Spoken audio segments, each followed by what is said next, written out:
¿Qué tal? Buenas tardes. Les hablo el profesor Oscar Córdoba. Ahí estoy presentándoles la clase correspondiente al día jueves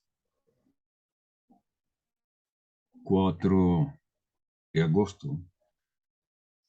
Y bien, y comienzo diciendo lo siguiente. Tal como ven en la pantalla, está el artículo 32 del Código Sustantivo del Trabajo. Ese código, esa norma que trae el código trata lo pertinente a los representantes del empleador ante los trabajadores. Mire el título, representantes del empleador ante los trabajadores. Son representantes de los empleadores ante los trabajadores, los gerentes, los administradores, los supervisores, mayordomos, capitanes de barco, entre otros. ¿Por qué entre otros? Porque la norma enuncia algunos que se convierten en representantes de empleador, de los empleadores entre los trabajadores, pero todo aquel que tenga un cargo superior al resto de trabajadores y asume funciones totales o parciales de aquellas que son propias del empleador, lo están representando ante el resto de compañeros, ante el resto de trabajadores. Le estoy indicando ahí en la diapositiva que el gerente, el administrador, puede contratar a los trabajadores si su cargo así lo amerita, pero él no es el que responde por los salarios de los trabajadores y demás prestaciones. Quien responde es el verdadero empleador. El verdadero empleador es el que responde. Es decir, un gerente no es el que va a pagar de sus propios recursos los salarios del trabajador. Un administrador igualmente, un mayordomo.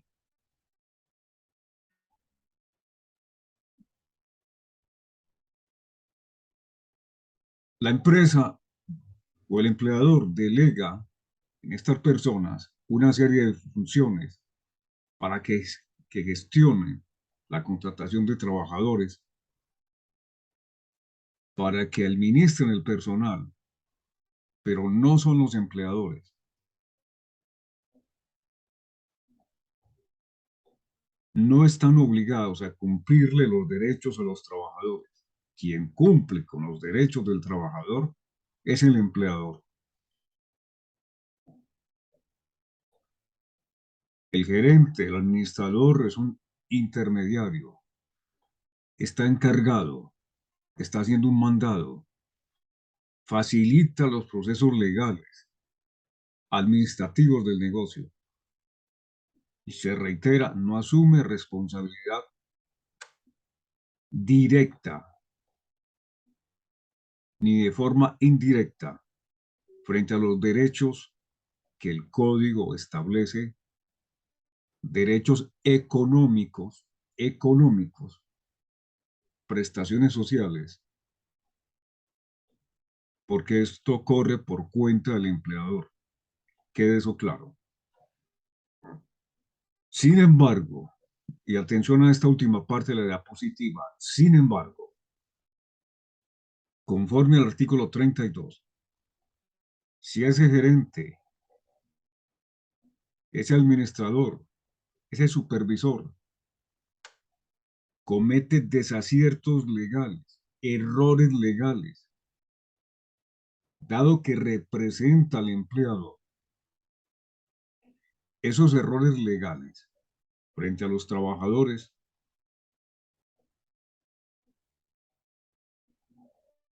permiten, en un momento determinado, que el trabajador llegue y demande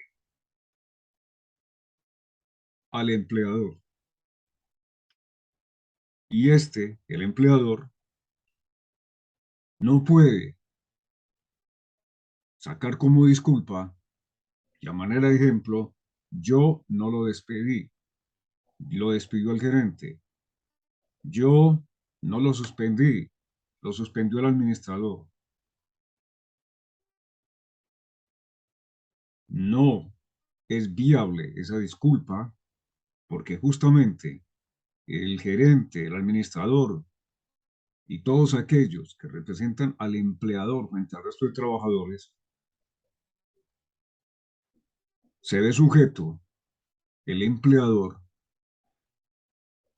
a hacerse responsable legalmente por los desaciertos de aquel que lo representa.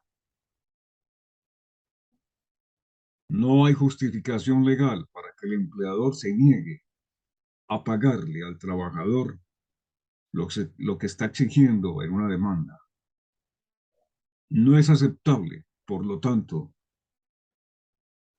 plantear que el asunto no es conmigo, que soy el empleador, sino con el gerente. Hágale el reclamo al gerente, hágale el reclamo a quien lo contrató, no al gerente. El gerente no es un intermediario. El gerente está haciendo un mandado. Que quede eso claro. Y esa es la finalidad del artículo 32 del Código. A propósito de mencionar el artículo, si bien es cierto, preste atención por favor a lo que voy a decir. Si bien es cierto, yo no le pido a ningún estudiante, dígame qué dice el artículo 32 o el artículo 23, pero sí es cierto que yo le puedo poner un caso en un examen y lo acostumbro, cuya respuesta debe obedecer a lo que la ley trae, a lo que la norma trae.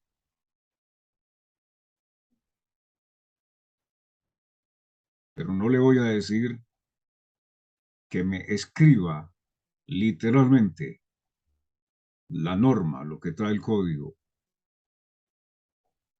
Esto es tema de materia para evaluación. Siempre lo que digo en clase es tema de materia para evaluación. Lo que explico es tema de materia para evaluación. Lo dije en la primera clase, se lo repito. Por eso hay que estudiar bien, concentrarse en lo que están haciendo, concentrarse en el aula de clase. Yo observo a cada estudiante, sé perfectamente si está concentrado en lo que digo o está en otras labores o actividades distintas a la atención sobre los temas que se van tratando en clase.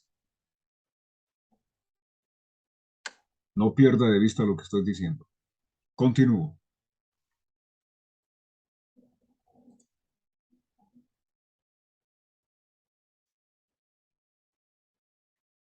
El artículo 33 del Código prevé aquellos casos cuando una empresa tiene que abrir una sucursal o abrir una agencia en un municipio diferente al municipio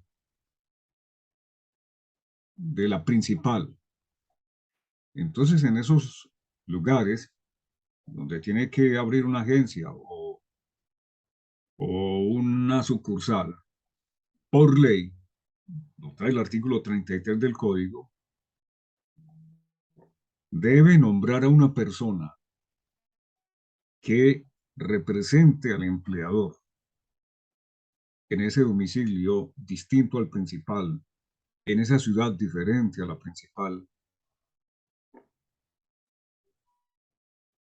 El Código de Comercio obliga a tal circunstancia, igualmente el Código Laboral. En el registro mercantil y en el certificado que expide la Cámara de Comercio, que llama certificado de existencia y representación legal, cuando hay una agencia, una sucursal,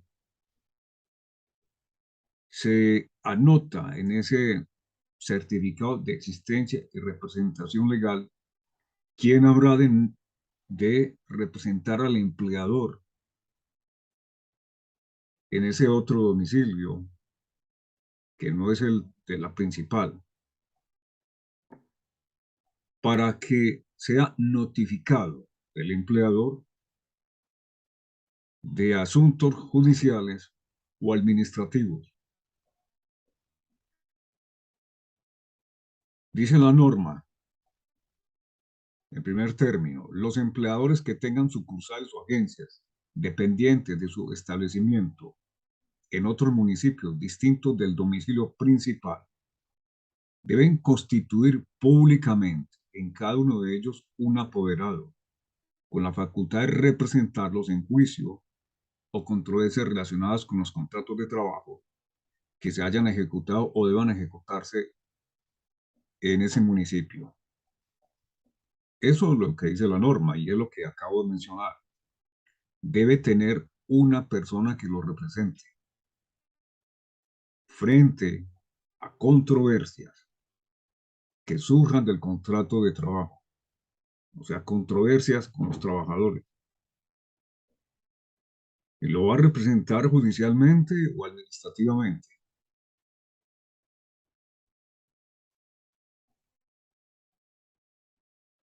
Y la norma igualmente establece que a falta de apoderado se tendrá como hechas al empleador las notificaciones administrativas o judiciales que se hagan a quien dirija la correspondiente agencia o sucursal. ¿Qué ocurre? No ha nombrado a nadie públicamente. Nombrarlo públicamente es que en el certificado que expide la Cámara de Comercio, reitero, debe indicarse qué persona habrá de representarlo en ese otro municipio. Eso es designarlo, nombrarlo públicamente. Mediante ese certificado que expide la Cámara de Comercio, se hace publicidad para tal efecto.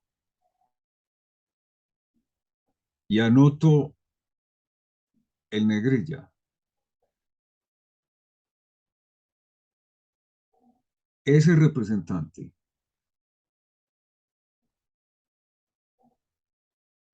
si no le notifica al empleador de, a manera de ejemplo, una demanda que ha presentado un antiguo trabajador que laboraba en esa agencia o en esa sucursal, si no le notifica oportunamente, ese representante es solidario con el empleador frente a los reclamos que le haga el trabajador al empleador. Se produce la solidaridad, así sea que ese representante no es el que lo contrató, pero no avisó oportunamente al empleador de la notificación que llegó a la agencia o a la sucursal. Se convierte en solidario frente a las obligaciones del trabajador que ha demandado o del trabajador.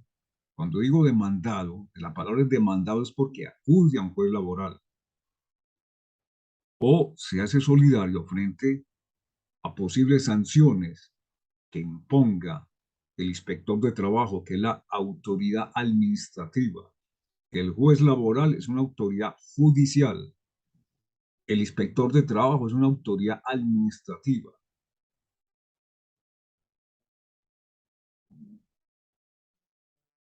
Entonces ahí opera la solidaridad por no haberse quedado callado, no notificar, no informarle al empleador sobre la notificación que le llega,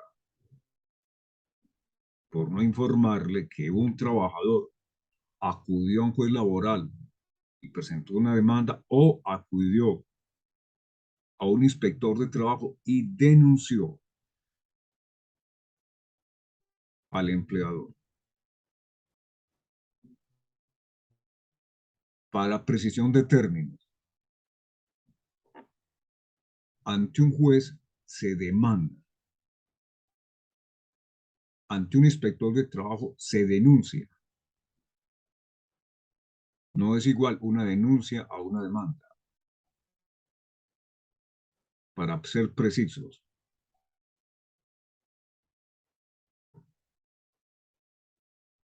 continúo.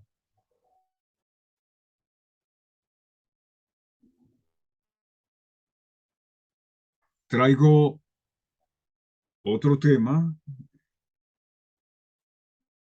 conforme al artículo 34 del Código Sustantivo del Trabajo. Bien importante, muy importante porque este artículo genera unas consecuencias graves para el empleador. Y es esto. Dice la norma, son contratistas independientes. Atención a los términos. Son contratistas independientes y por tanto verdaderos empleadores y no representantes ni intermediarios, las personas naturales o jurídicas que contraten la ejecución de una o varias obras o la prestación de servicios en beneficio de terceros por un precio determinado, asumiendo todos los riesgos para realizarlos con sus propios medios y con la libertad y autonomía técnica y directiva. Pero, está con rojo, el beneficiario de la obra, dueño de la obra, a menos que se trate de labores extrañas a las actividades normales de su empresa o negocio, será solidariamente responsable con el contratista por el valor de los salarios y de las prestaciones e indemnizaciones a que tenga derecho los trabajadores. Solidaridad que no obsta para que el beneficiario estipule con el contratista las garantías del caso o para que repita contra él lo pagado a estos trabajadores. Explico como siempre, con un ejemplo. Una gran empresa o firma que llaman de contadores tiene un contrato con alguien que necesita de sus servicios en contaduría. Pero esa gran empresa de contadores que tiene con diversos contratos con distintos clientes, a su vez contrata con una empresa menor de contadores para que justamente esa empresa menor, esto es un ejemplo, sea la que realice la prestación del servicio. Esa empresa menor va a realizar o a prestar el servicio con sus trabajadores y entre ellos están unas auxiliares de contabilidad. Entonces, hay una empresa A que fue contratada por alguien que necesita sus servicios en distintas áreas de la contaduría. Pero esa empresa a su vez, contrata con la empresa B para que esta empresa B sea la que ejecute realmente la prestación del servicio. Y esta empresa B, que tiene unas auxiliares contables, termina por no pagar el salario a esos auxiliares contables.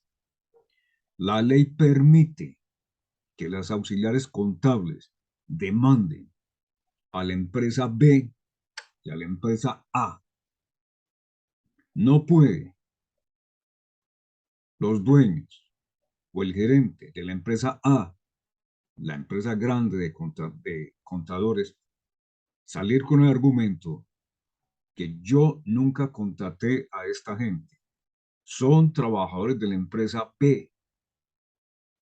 Pues como lo manda la norma, ahí se produce la solidaridad. ¿Por qué? Porque las labores de una y otra empresa no son extrañas, se dedican a lo mismo. Las labores de una empresa y de la otra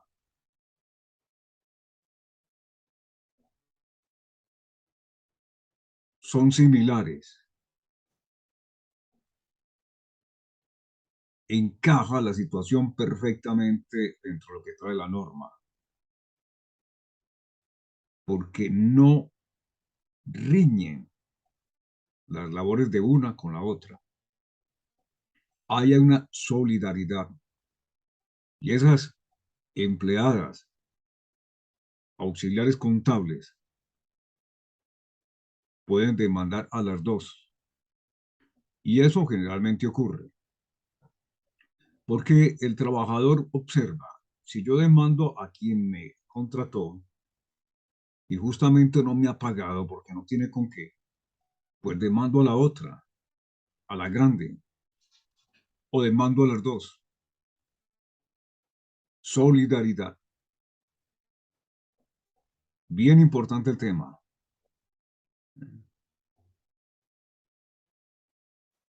porque aquí lo que se trata, como es el derecho laboral que he reiterado tantas veces, es proteger a la parte débil de la relación laboral, que es el trabajador.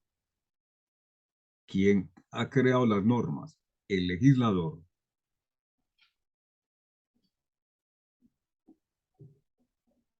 beneficia a la parte débil, aquella parte que tan solo tiene su fuerza de trabajo, se ha reiterado varias veces. Entonces, prestarle atención a este artículo 34 sobre la solidaridad. El numeral segundo del artículo 34 dice que el beneficiario del trabajo o dueño de la obra también será solidariamente responsable con las condiciones fijadas en el inciso anterior de las obligaciones de los subcontratistas frente a sus trabajadores, aún en el caso de que los contratistas no hayan autorizado contratar los servicios de un subcontratista, porque puede darse lo siguiente, ya no son dos empresas, sino tres. Hay un beneficiario, hay alguien que necesita los servicios, se pone en contacto con una empresa, esa a su vez se pone en contacto con otra y esa otra con una final que es el subcontratista. Pasa, por ejemplo, en las obras de la ingeniería civil. Alguien necesita que le construyan un edificio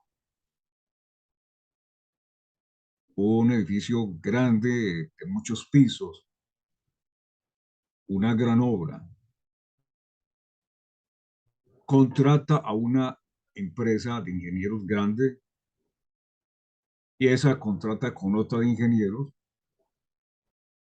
y finalmente esa que contrató contrata con un maestro de obra y el maestro de obra lleva unos trabajadores que él, como maestro de obra, los ha contratado. Él es el empleador, el maestro de obra. Lleva unos ayudantes de la construcción. Como entre la empresa grande de ingenieros, la segunda empresa con la que contrató la de ingenieros, y el maestro de obra, existe afinidad en las labores, que es la construcción. Si el maestro de obra, como es común, no le paga a sus trabajadores, estos pueden demandar a todos los que aparecen en la línea. Demandar al maestro de obra como empleador, demandar a la empresa de ingenieros que fue aquella que contrató al maestro de obra, y demandar a la gran empresa de ingenieros que contrató con la segunda. Y como dice la norma, no se requiere que el contratista haya autorizado para contratar los servicios de un subcontratista. Ese contratista independiente. Y es lo que trae el artículo 34 del Código. Estoy explicando esto despacio y muy claro. Espero que se entienda por la importancia del tema, que no se piense que la situación de que yo no lo conozco a usted como trabajador, entiéndase con el que lo contrató, me puede liberar de pagar las obligaciones laborales, sabiendo que entre lo que yo hago y lo que usted hace hay una similitud de funciones, similitud de labores, que las labores de uno y otro no son extrañas. Hay solidaridad. Las consecuencias son las que acabo de explicar. Téngalo presente, téngalo claro. Bueno,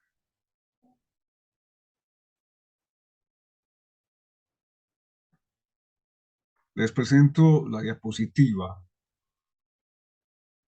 que contiene el artículo 35 del Código Sustantivo de Trabajo.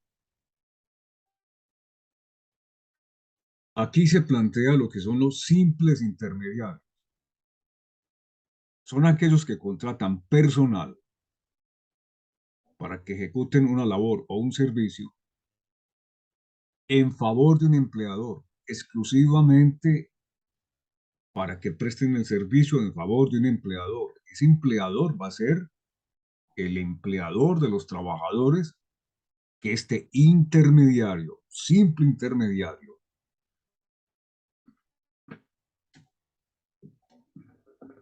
ha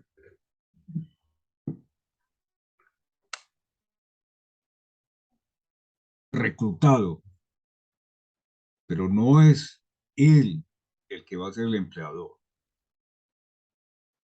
es otro el empleador. Y la norma, el numeral segundo, dice, se consideran como simples intermediarios, aun cuando aparezcan como empresarios independientes, las personas que agrupan o coordinan los servicios de determinados trabajadores para la ejecución de trabajos en los cuales utilice locales, equipos, maquinaria, herramientas u otros elementos de un empleador para que el empleador se beneficie del trabajo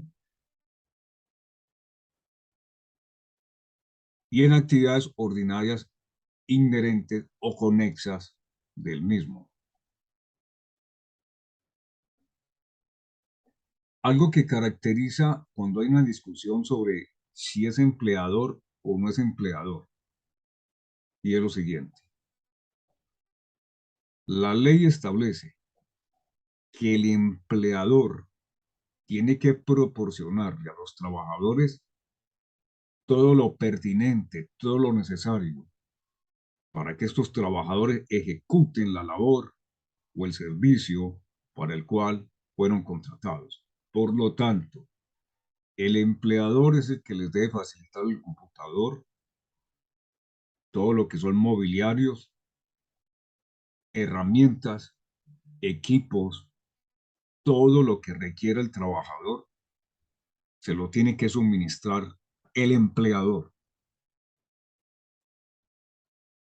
Eso es lo que va permitiendo llegar a concluir quién verdaderamente fue el empleador, porque eso es una obligación legal que a veces algunos empleadores la pasan por alto y el trabajador en ese afán de permanecer en un empleo llega hasta tener que llevar su propio computador para poder ejecutar las labores que le ha ordenado el empleador. Poner su moto para poder cumplir con lo que le ordena el empleador. Es cuando, por ejemplo, se dice, se solicita una persona para hacer domicilios con moto. Si lo están subordinando, si le imponen reglas, cabe recordarles que ahí hay un contrato de trabajo. Si hay un contrato de trabajo, hay un empleador que tiene que suministrar los elementos necesarios, el material necesario para poder cumplir con el trabajo. Si necesito un mensajero, no puede decirle al mensajero, es que usted lo necesito, pero traiga la moto, su moto. Si necesito un mensajero con moto, pues entréguele la moto al mensajero. Eso es muy común, se ve con mucha frecuencia. El mensajero, pues dice, yo tengo una moto y esto me va a facilitar conseguirme el trabajo que alguien está ofreciendo. Es un acto totalmente ilegal, totalmente ilegal. Hay norma expresa en el código que establece la obligación que tienen los empleadores de suministrar equipos, herramientas, utensilios al trabajador para que desempeñe su labor. No es el trabajador quien lo debe hacer.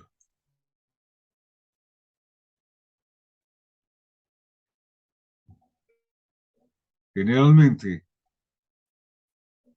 cuando se tratan estos temas, un estudiante piensa, pero donde yo trabajo se hace una cosa distinta.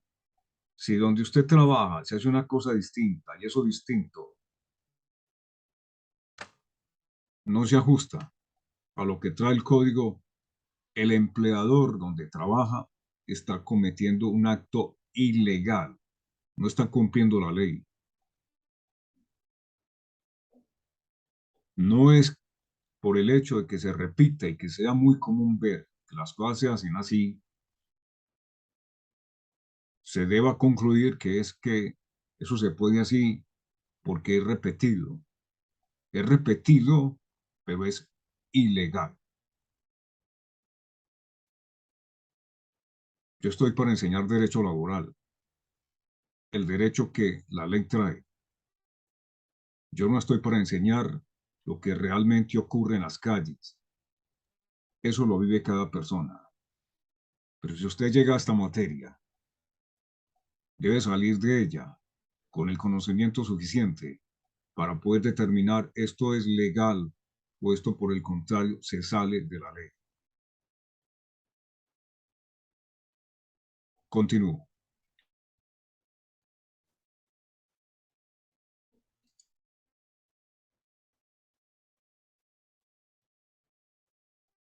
Artículo 36 sobre la responsabilidad solidaria. Dice la norma, son solidariamente responsables de todas las obligaciones que emanen del contrato de trabajo las sociedades de personas y sus miembros, y estos entre sí en relación con el objeto social y solo hasta el límite de responsabilidad de cada socio y los condueños o comuneros de una misma empresa entre sí, mientras permanezcan en indivisión. Usted que ya pasó por legislación comercial, debe tener claro cuáles son las sociedades de personas. Pero se lo recuerdo, desde lo que trae el Código de Comercio, se ha establecido que las sociedades de personas son aquellas donde lo más importante para conformar esa sociedad son sus socios, son las personas, es el conocimiento que tiene una persona de la otra y que a raíz de ese conocimiento deciden formalizar una sociedad mercantil. Generalmente, esas sociedades están compuestas por grupos o miembros de una familia o amigos, personas cercanas.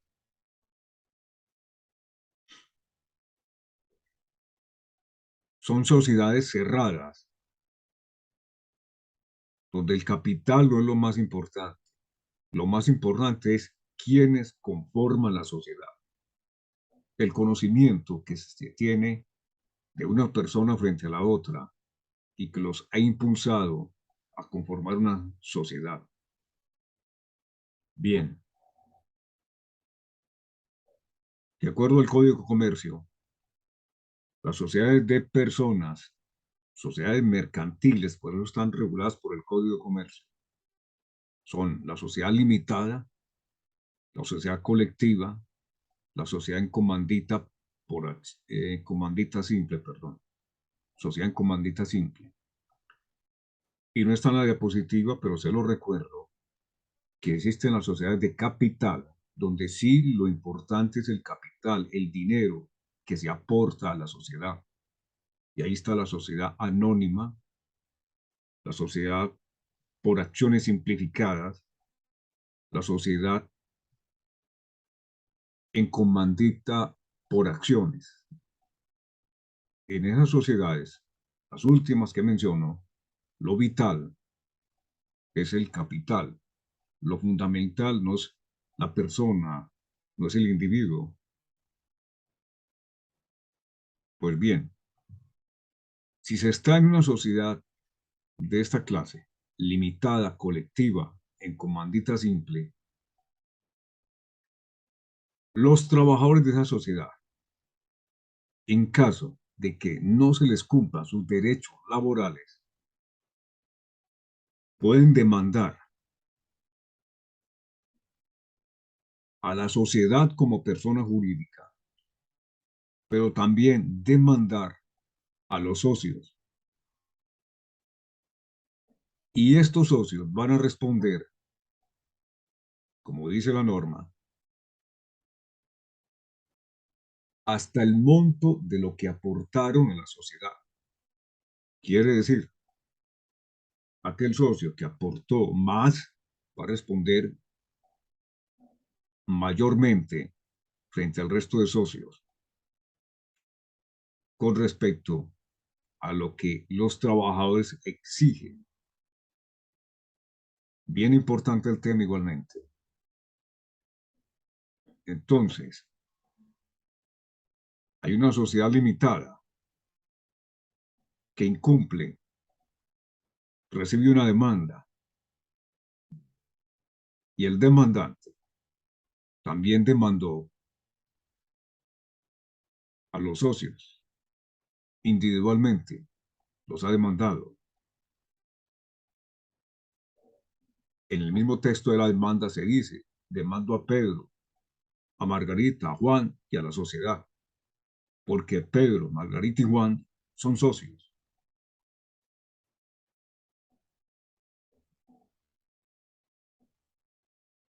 Recordando lo que acabo de mencionar, van a responder hasta el monte de lo que aportaron a la sociedad, pero pueden ser demandados en compañía de la sociedad, que es una persona jurídica, la sociedad, que tiene personalidad jurídica, claro que sí. Pero aquí opera la solidaridad. Nuevamente el legislador quiere que los derechos de los trabajadores no se les burlen fácilmente y que alguien finalmente responda. Si la sociedad no tiene cómo, pues están los socios para responder. Si la sociedad ha dejado de pagar justamente porque sus recursos son limitados, pues entonces que respondan los socios. Sociedad de personas, reitero.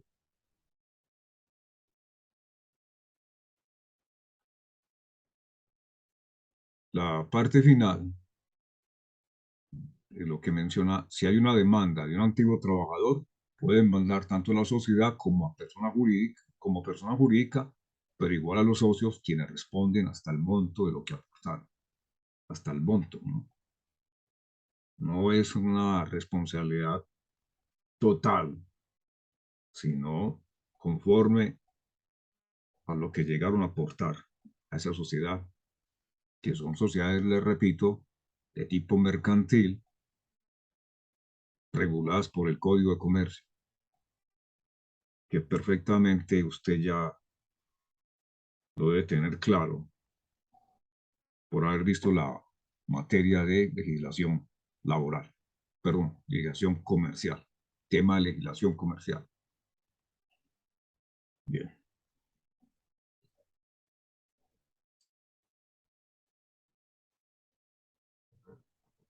Artículo 43 y 44.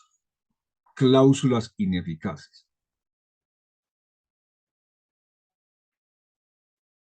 Yo quiero recordarle lo siguiente. Las normas laborales, las normas que están en el código, lo he reiterado,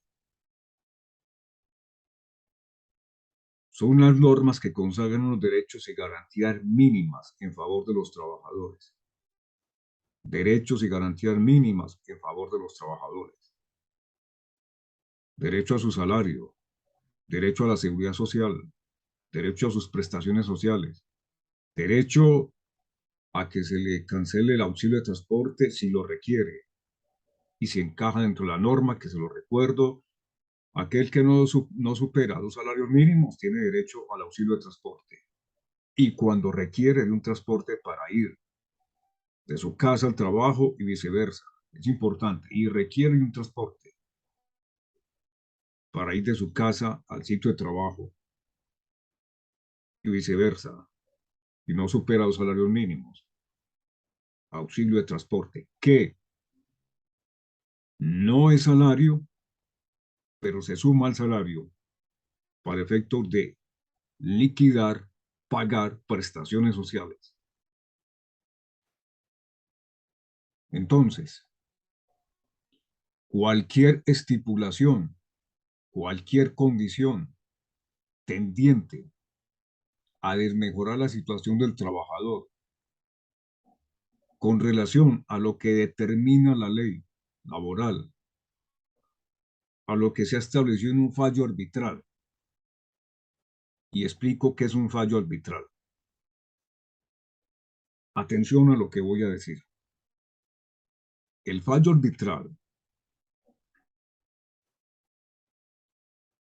corresponde a la decisión que han tomado unos árbitros que han intervenido en un litigio entre el empleador y sus trabajadores.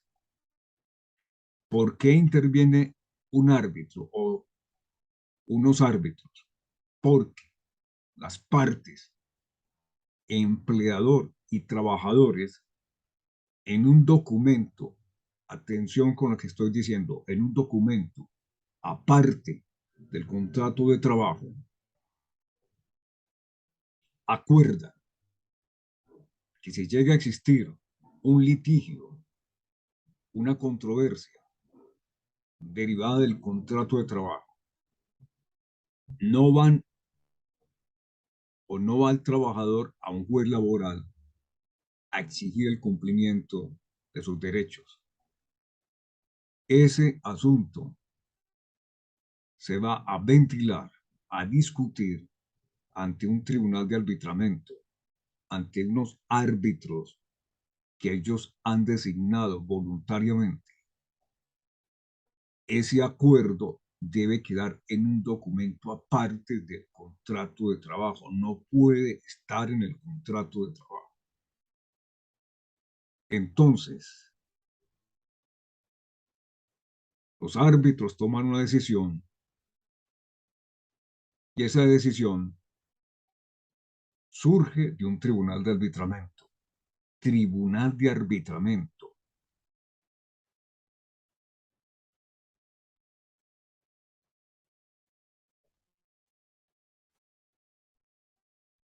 Que ha emitido un fallo. Ese fallo se conoce como laudo arbitral. Se lo repito, el fallo que surge de un tribunal de arbitramiento se conoce como laudo arbitral. Laudo arbitral. Si el empleador pretende desconocer lo establecido en ese laudo arbitral, no tiene eficacia alguna. Perdió el tiempo el empleador al tratar de imponer su voluntad por encima del laudo arbitral. Igual, si en un pacto colectivo se establecen una serie de derechos en favor de los trabajadores, no puede el empleador establecer condición alguna para que lo pactado con los trabajadores quede sin efecto. Carece de eficacia esa intención del empleador al pretender desconocer ese pacto entre los trabajadores y entre el empleador, entre la empresa. Ese pacto hay que cumplirlo. Igual, si los trabajadores a través de una convención colectiva logran una serie de derechos, eso hay que cumplirlo. No puede el empleador establecer estipulación o condición para que se cumpla la convención colectiva. ¿Cuándo surge la convención colectiva? Cuando los trabajadores afiliados a un sindicato llegan a un acuerdo con el empleador para gozar de una serie de derechos que están por encima de los que la ley ya trae en su favor. Ese arreglo entre el sindicato de trabajadores y el empleador se conoce como convención colectiva o también recibe el nombre de contrato colectivo. Bien, sigo mencionando lo que trae la norma, pero a pesar de la ineficacia de esas estipulaciones, todo trabajo ejecutado en virtud de ellas, que constituya por sí mismo una actividad lícita, da derecho al trabajador para reclamar el pago de sus salarios y prestaciones legales por el tiempo que haya durado el servicio, hasta que esa ineficacia se haya reconocido o declarado judicialmente. Es esto. Es posible que el empleador haya actuado de manera ilegal, pero la actividad que realiza el empleador es lícita. Por ejemplo, el empleador existir una convención colectiva se comporta de manera ilegal porque no cumple la convención colectiva. Sin embargo, la labor que realiza el trabajador es lícita. Por ejemplo, es un operario de una empresa, operario de una máquina. Su labor es lícita, la labor es permitida por la ley. Quien actúa ilegalmente es el empleador, porque pretende desconocer la convención colectiva o el pacto colectivo o el fallo arbitral o pretende desconocer la ley laboral. Pero lo que está haciendo el trabajador es legal. Eso da derecho para que el trabajador reclame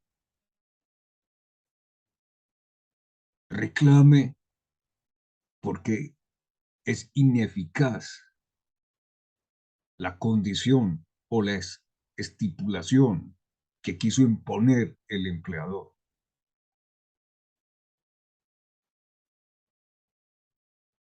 Es ineficaz porque el trabajador no puede abandonar sus derechos, regalar sus derechos y el empleador no se los puede arrebatar.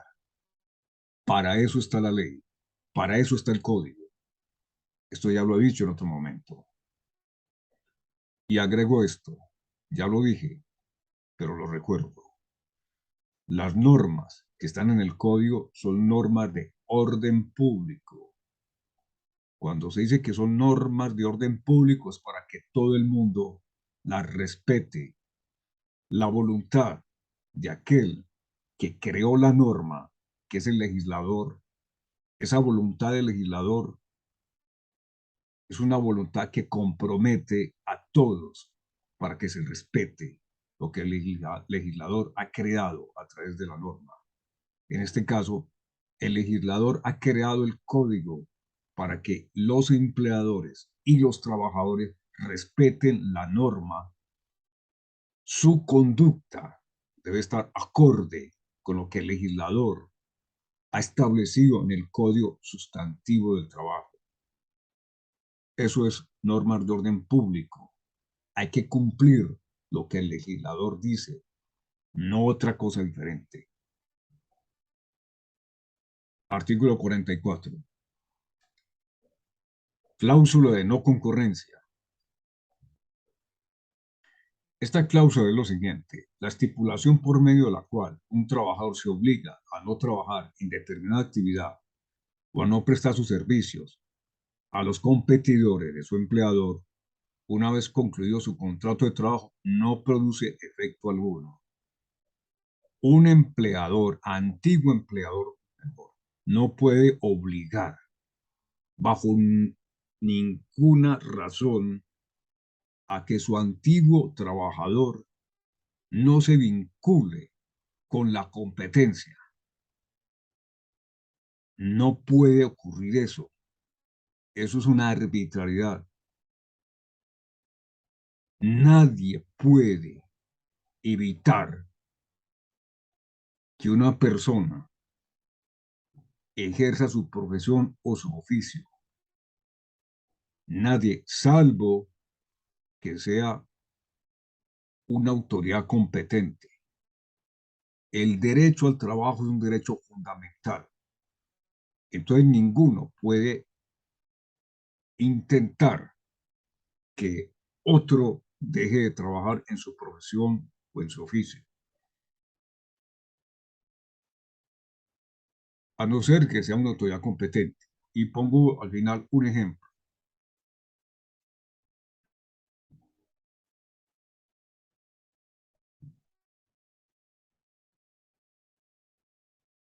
Los profesionales, los distintos profesionales, tienen un código de ética, que son unas normas legales, que los obligan a comportarse conforme a ese código de ética. Si no cumplen con el código de ética, son sancionados. Entonces, esa es una autoridad, el Tribunal de Ética. Y dentro de las sanciones está la de no poder ejercer la profesión de forma temporal o definitiva.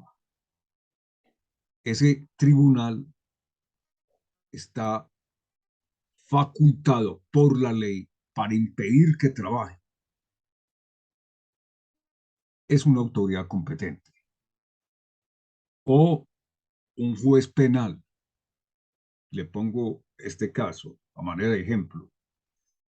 Un contador violenta el código de ética, pero además comete uno o varios delitos. El juez penal